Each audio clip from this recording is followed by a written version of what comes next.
Welcome back. What does it take to get America's united these days? As partisan and divided we are, well, I got one way. How about talking about the incompetence of those replacement refs that made the NFL basically a laughingstock after this weekend?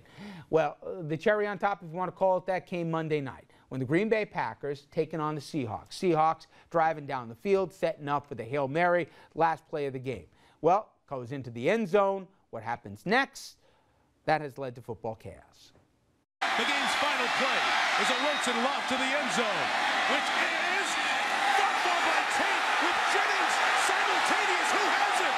Who do they give it to? Touchdown! One guy goes up, touchdown. The other said no. You see the one guy go up, touchdown, and the other go timeout like it's a pick.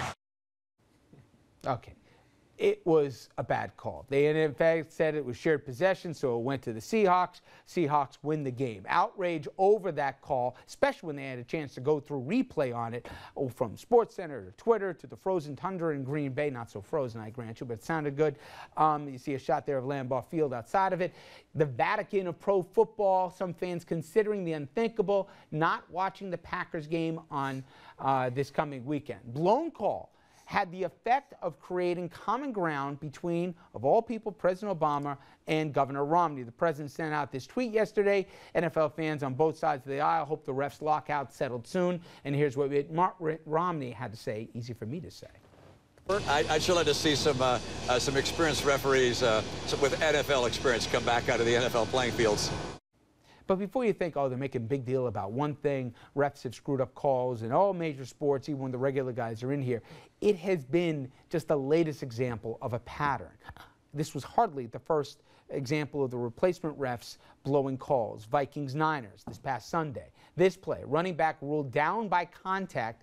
Replay clearly showed the ball came out. It was a fumble. Niners challenged the play, get it overturned, but they were out of timeouts and should never have even had the chance to do it. The refs couldn't count, in effect, here when they let them have that challenge. Then you go to Sunday night, Patriots-Ravens. Ravens player stretched for a first down. Clearly, he makes it here, but he's ruled short by the replacement refs. Ravens challenge overturned. Reaction from the Pats coach, Bill Belichick?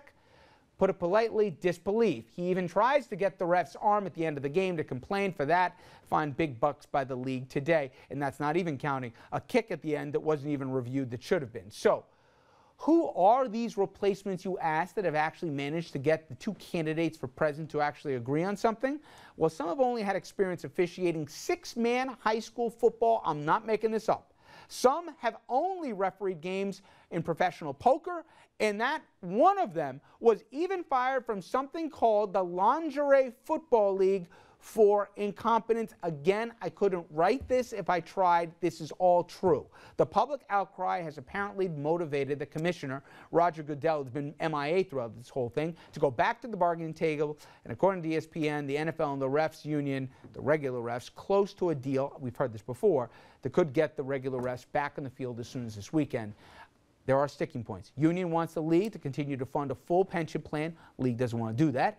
Refs also want to create a 21-man training team for new refs. And the NFL had wanted the power to bench refs who they felt were making bad calls. And the refs wanted to be on the committee that would help improve the quality of officiating. According to those close to negotiations, a deal could be just a few dollars away. Okay, let me bring you guys into this. And Tom, every Sunday and Mondays and Thursdays when it applies, we watch this stuff. I thought people were making a big deal out of nothing. I was completely wrong. These guys are so over their heads. And I don't even blame these refs. The league bears responsibility for this. And why hasn't Goodell, if he was your client, why hasn't he been front and center talking about this? Instead, they sent a memo out today defending the call, or yesterday defending the call that got blown in front of all American eyes. I have a little different view than you do on this. Is that first of all, we know that these refs are not up to speed in terms of what we expect NFL referees to be. But, you know, this is almost a classic a look at the free market system. And I'll tell you why, is that the NFL, and we put too much on Goodell's head. Remember, Goodell works with 32 owners. So when it comes to financial matters, he takes his lead from the 32 owners who have said, listen, we have escalating pension costs in this situation for part-time employees. We have a bunch of other part-time employees. This could cost us a lot more than just dealing with the refs. So what you look at in this situation is, okay, we're going to bring these refs in. People are going to keep watching our games. Nobody's not watching the games anymore. In fact, I think some more people are watching because they like this train wreck that's happening. The only problem with the whole thing is that I think the brand is now getting hurt a little bit.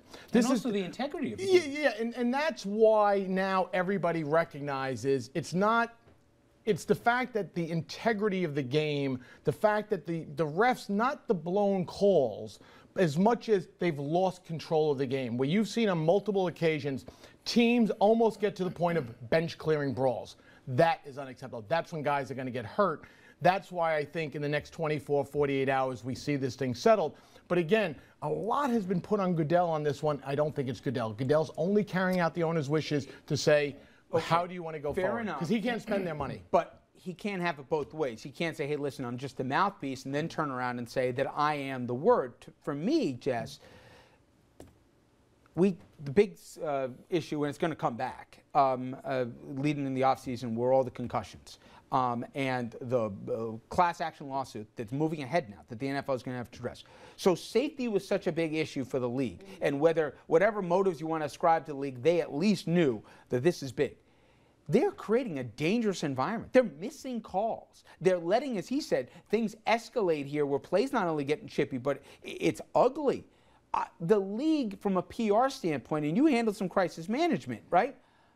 They might have wanted to draw a hard line. Nobody feels sorry for a league that makes so much money hand over fist.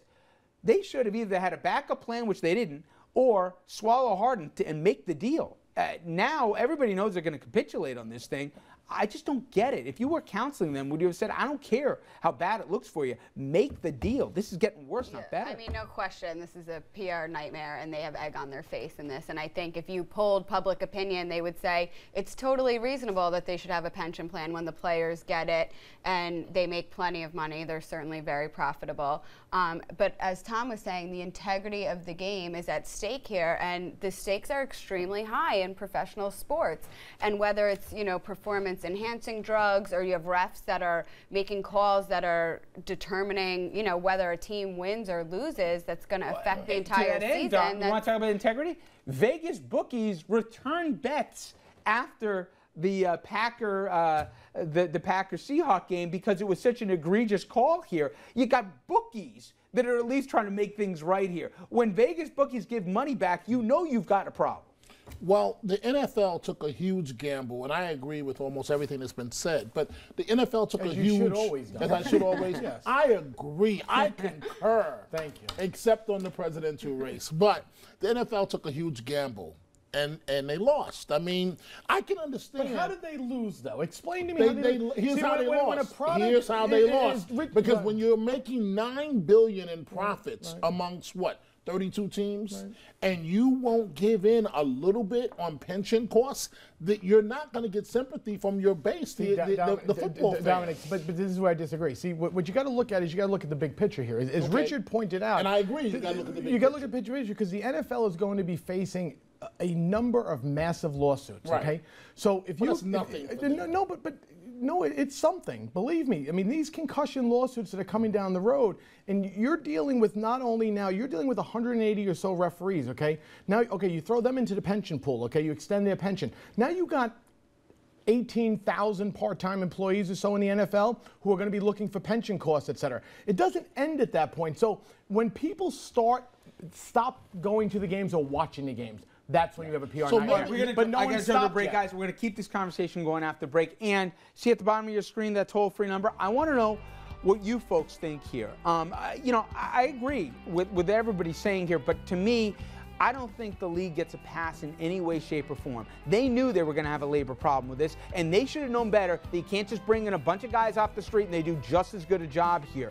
What do you folks think? 38766-2428. We'll get to your comments online on the phone lines as well. Stay with us.